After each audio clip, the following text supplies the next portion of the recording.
현재 프리미어리그 순위표에서 18위 강등권으로 49년 만에 진짜 강등 위기에 처한 토트넘. 손흥민이 떠나면서 이제 토트넘에 대해서 아무런 상관도 없는 팀처럼 여기는 분들도 많지만 개인적으로는 어쩔 수 없이 여전히 관심이 가고 궁금해할 수밖에 없는 팀입니다. 그래도 손흥민이 10년이나 생활했던 팀이기에 이 기간 동안 계속 지켜보고 응원을 했다 보니까 미운 정이 많이 들었나 봅니다.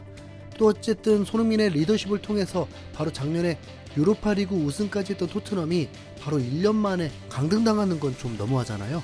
특히 직전 시즌 캡틴이었던 손흥민 본인에게 심리적으로 큰 충격으로 다가올 수 있기 때문에 월드컵도 있고 챔피언스컵 우승도 노리는 올해 굳이 토트넘 강등이라는 큰 사건이 일어나는 게 손흥민에게 좋아 보이진 않습니다.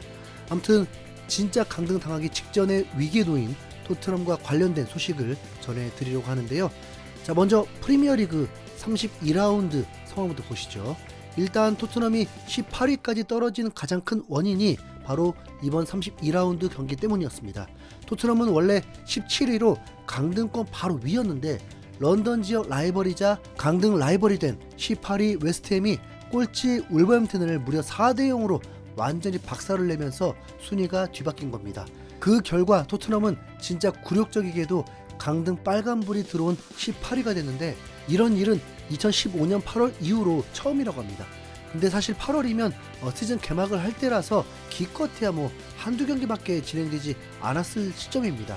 실제 해외 보도에서 말한 이 2015년 8월 얘기는 겨우 프리미어리그 개막전을 치렀을 때예요.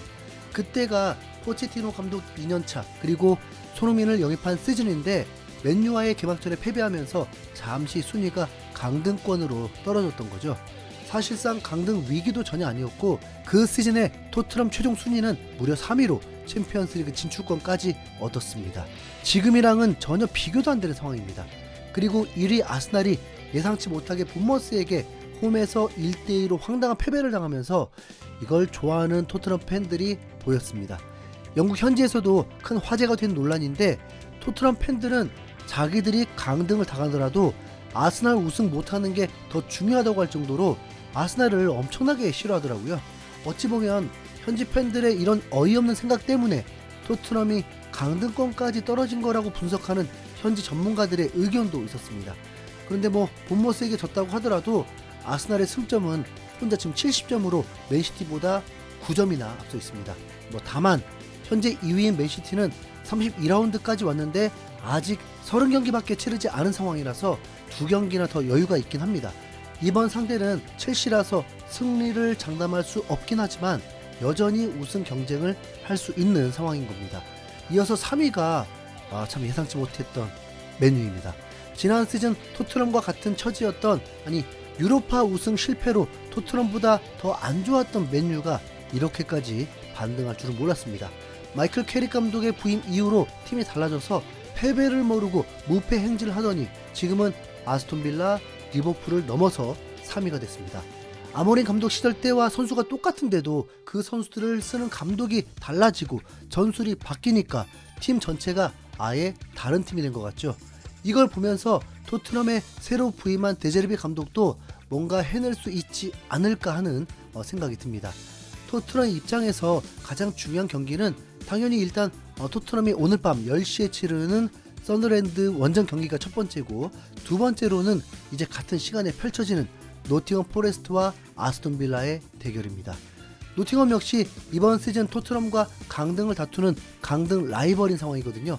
노팅엄은 승점 32점으로 16위인 상황이고 토트넘은 승점 30점으로 18위가 됐기 때문에 이번 32라운드에서 토트넘이 승리하고 노팅엄이 패배하면 순위가 뒤바뀌게 됩니다.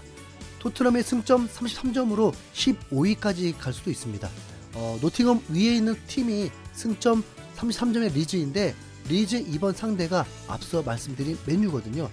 맨유를 응원하는 마음으로 맨유가 리즈를 이기고 토트넘이 썬더랜드를 원정에서 잡아내기만 하면 골 득실차에 의해서 토트넘이 15위가 되죠. 그러면 데제르비 감독이 오자마자 18위에서 15위까지 순위 급상승이 일어나는 겁니다. 물론 이게 결코 쉬운 일은 아닙니다. 어쩌면 토트넘 강등을 원치 않는 마음에 억지로 행복 회로를 돌리고 있는 걸 수도 있어요. 하지만 뭐 그렇다고 아예 불가능한 일은 아니죠. 노팅엄의 상대인 아스톤빌라는 이제 명명백백한 새로운 탑6라고 해도 될 정도로 강팀이 됐거든요. 지난 시즌도 챔스 경쟁 끝에 최종 6위를 냈고 올 시즌도 챔스 경쟁을 하면서 리그 4위니까 안정적인 강팀이라고 할 수 있습니다. 노팅엄이 토트넘을 3대 0으로 이겼지만 아스톤빌라한테도 승리할 거라고 장담할 순 없고 되려 질 확률이 더 높습니다. 3위 맨유 역시 15위 리즈를 이길 확률이 높으니까 진짜 토트넘만 잘하면 기적처럼 올라가는 겁니다. 스포츠 전 매체인 디 애슬레틱에서는 슈퍼컴퓨터를 활용해서 이번 시즌 강등권 팀들의 최종 강등 확률을 예측했는데요. 토트넘의 강등 확률은 최종 26.87%로 네 번째로 높아서 간신히 턱걸이로 산다고 봤습니다. 참고로 웨스트햄이 57.68%로 강등 유력이고 번리 99.89%, 울버햄튼 99.99%로 최하위 두 팀은 사실상 강등 확정입니다.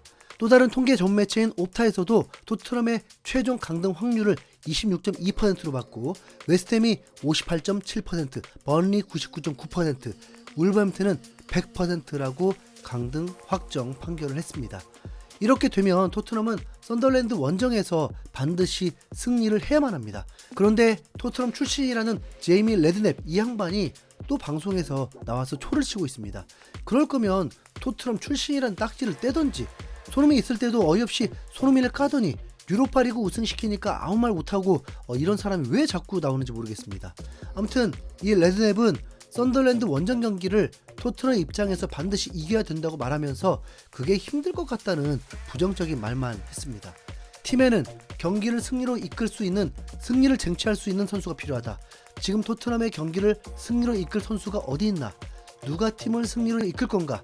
웨스트햄의 보행과 서머빌은 경기에서 좋은 순간들을 만들어낸다. 그게 중요하다. 그리고 이제 토트넘은 엄청난 압박감을 느끼게 됐다. 이번에 썬더랜드를 꼭 이겨야 하는데 쉬운 경기가 아니다.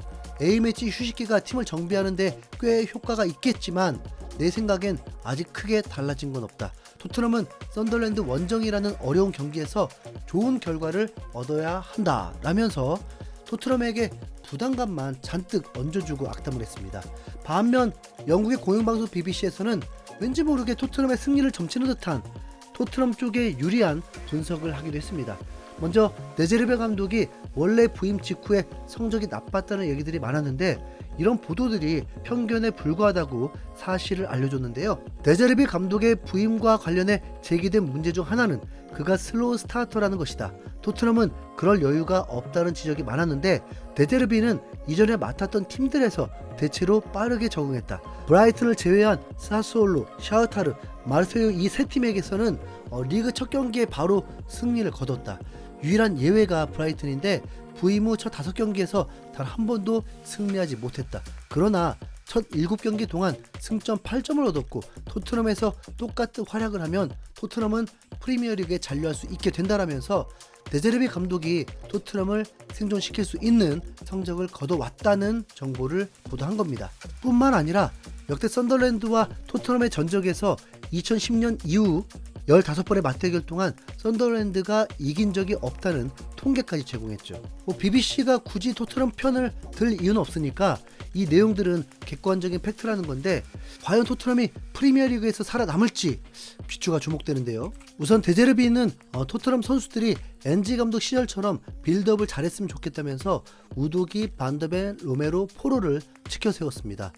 데제르비 감독이 점유하는 축구를 원한다고 한 만큼 방향은 확실해졌습니다.